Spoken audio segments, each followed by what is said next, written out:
Salut à tous, c'est Pang de la chaîne, bienvenue sur cette vidéo qui continue notre travail sur la séduction sociale et en l'occurrence une étude du livre de Neil Strauss, The Game. On est sur un chapitre où c'est un entretien entre Neil Strauss et Ross Jeffries.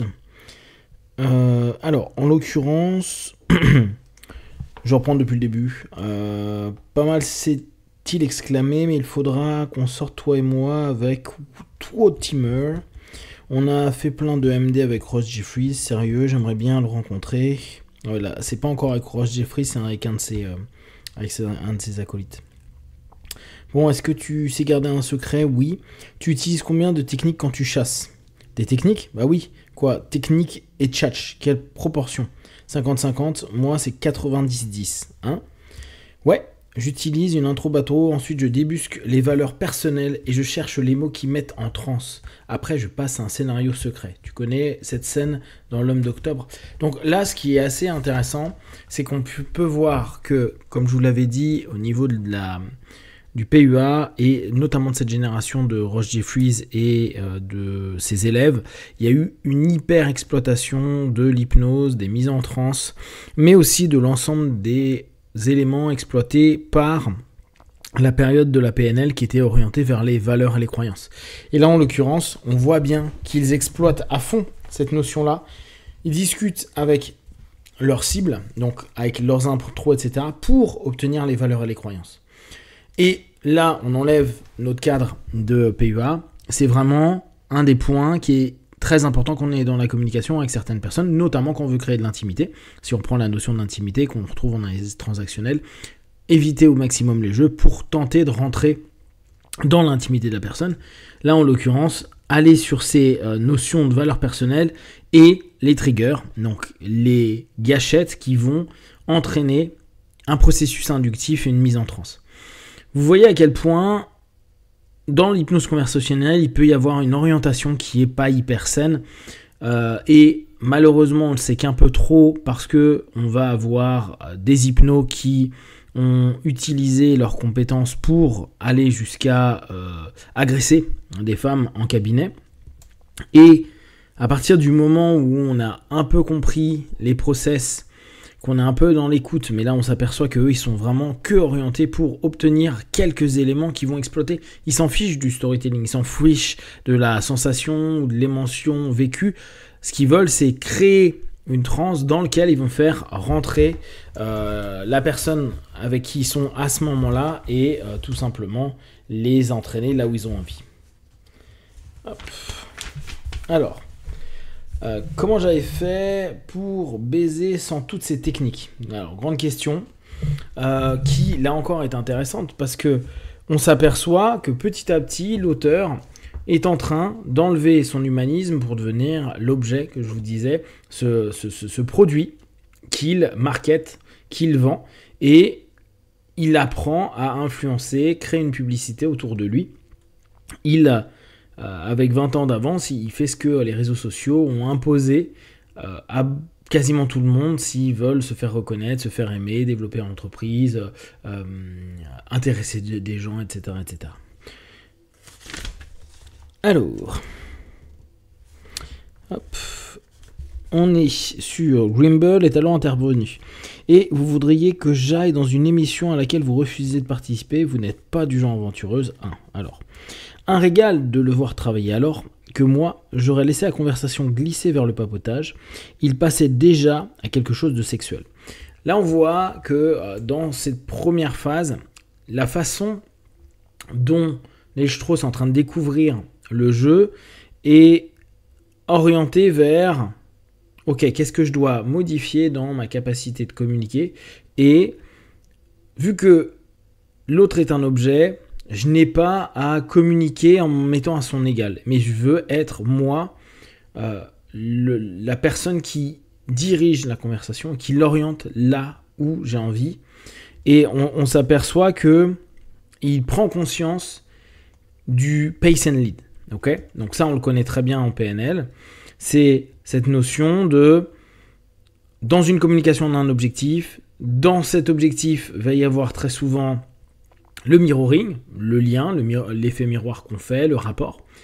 Le pace, je suis le rythme d'eux, je prends de l'information, je joue un peu avec l'ensemble des contextes. Et le lead, qui est l'orientation vers l'obtention, un résultat positif de mon objectif posé.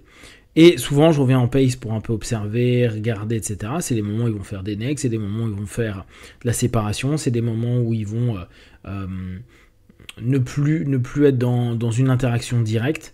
Et ils reprennent du lead à un moment donné en se tournant vers la personne, ce qu'ils appellent la cible, etc. Donc là, on est dans du mirroring pace lead de base. Et il dit, tiens, en gros, je me serais laissé glisser vers un papotage. J'aurais oublié mon objectif, ou j'aurais mis de côté mon objectif, et je me serais laissé leader par l'autre qui n'a peut-être pas forcément envie de sexe, ou n'a pas forcément envie de relation charnelle, quelle qu'elle soit.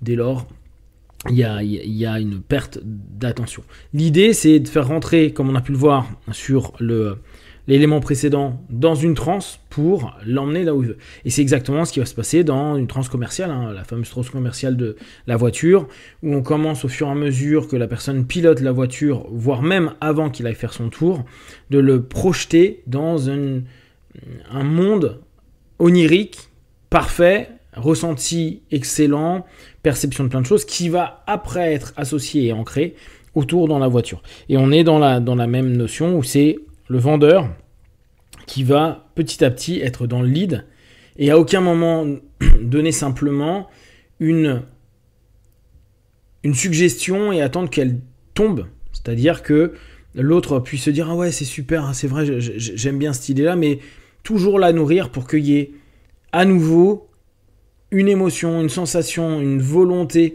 une intention qui oriente petit à petit la communication et s'orienter surtout vers l'objectif attendu de la dite communication, c'est-à-dire peut-être une promesse de vente ou un achat ou X et quelque chose, peut-être un deuxième rendez-vous avec la famille pour vérifier, etc. etc.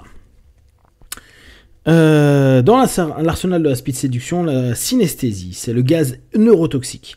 Littéralement, il s'agit d'un chevauchement d'essence, mais dans le contexte de la séduction, ce terme renvoie à une hypnose au cours de laquelle on amène une femme à un niveau de conscience très élevé, puis on lui ordonne d'imaginer des images agréables et des sensations de plus en plus intenses. Objectif, l'exciter au point qu'elle ne se contrôle plus. Donc là, on a une exploitation de la synesthésie qui est connue et souvent pratiquée en hypnose de scène et ou en hypnose de rue, mais complètement réorientée dans une seule et unique objectif, faire vivre une expérience qui va être associée à la personne qui lui fait et du coup l'emmener dans un état, une transe, qui sera potentiellement exploitable un moment ou un autre dans la soirée, mais déjà à ce moment T, ça permet à nouveau de reprendre le lead. Et d'ailleurs, si à ce moment-là, l'opérateur devient pace, c'est-à-dire en limite passif à ce moment-là, il risque de voir la personne être en demande qui reprenne le lead. Et cette espèce de fractionnement qu'il va faire va réimposer un retour de lead qui va être d'autant plus puissant et stimulant. C'est là où, pour résumer, on peut se rendre compte à quel point les techniques d'hypnose sont exploitées dans la speed séduction de Ross Jeffries et après qui a été repris par toute la communauté, qui a été modifiée, transformée, etc. Mais où les basiques qui ont été exploités, on se rend bien compte qu'il y a tout ce principe de mirroring, pace, lead qu'on retrouve en PNL. Il y a l'utilisation de techniques d'hypnose de scène et ou d'hypnose de rue qui amène logiquement une belle expérience, mais qui est automatiquement associée, ancrée à des notions sensualisées, sexualisées, pour aller dans un état d'excitation et ou d'ouverture qui permettra à l'opérateur d'aller où il veut.